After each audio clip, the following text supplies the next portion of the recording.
Welcome back to another YouTube video, and today we're going to be talking about transport in organisms. Now, there are two categories of organisms: unicellular organisms and multicellular organisms. Unicellular organisms are made up of only one cell. Multicellular, as the name suggests, many cells. Now, unicellular organisms do not need a transport system. Why? They are only one cell thick. Substances like gases or nutrients can easily diffuse across their membranes. Multicellular organisms are made up of many cells and are larger. So simple diffusion could not work for multicellular organisms. They need to have a transport system. And that's what we're going to be talking about today. This transport system is called the circulatory system. Now, substances like carbon dioxide, oxygen, glucose, hormones must be circulated to different organs in our body. But remember, in multicellular organisms, the surface area to volume ratio is very small. So we need structures to ensure the efficient distribution of these substances to our cells and tissues. We also need a transport medium that would house these materials to be circulated around the body. We call this transport medium blood. Blood is made up of plasma and blood cells. Now let's talk a little bit more about the transport structures that are needed to transport the blood containing these materials. We have three types of blood vessels in our body. We have the artery, which carries blood away from the heart at high pressures.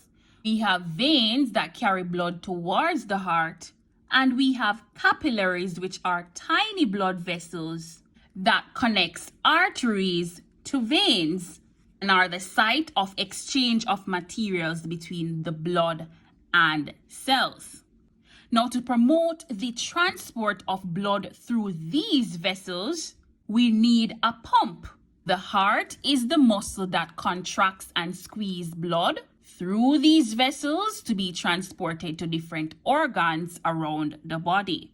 And yes, guys, you need to know about the structure of the heart. I'm talking about the role of the atriums and ventricles and valves present in the heart, as well as the different vessels that enter and leave the heart. Now, blood is also composed of blood cells. Recall, you have the red blood cells responsible for the transport of oxygen and carbon dioxide. White blood cells like phagocytes, which engulf and digest bacteria, and lymphocytes, which produce antibodies during an infection. There's also platelets, and platelets are the small fragments of cells that function in the formation of a blood clot. Another important topic that falls under transport is immunology.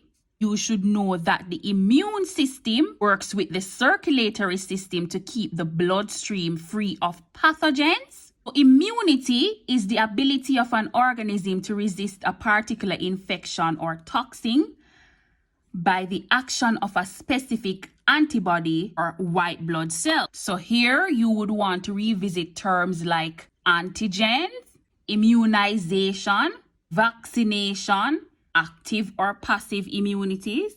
Those are some terms that you need to know here.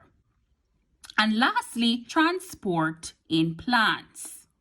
And you should know that the xylem transport water and mineral salts, and the phloem transport products of photosynthesis. And here you want to know about the structure of the xylem. It is made up of dead cell, also how it goes about transporting water. Recall, it does this with the aid of transpirational pull towards the stomata in the plant, And you also need to know about phloem transport, in which sugars are translocated or loaded at source sites like the leaf and transported to sink sites. So guys, ensure that you cover these topics before approaching the exam.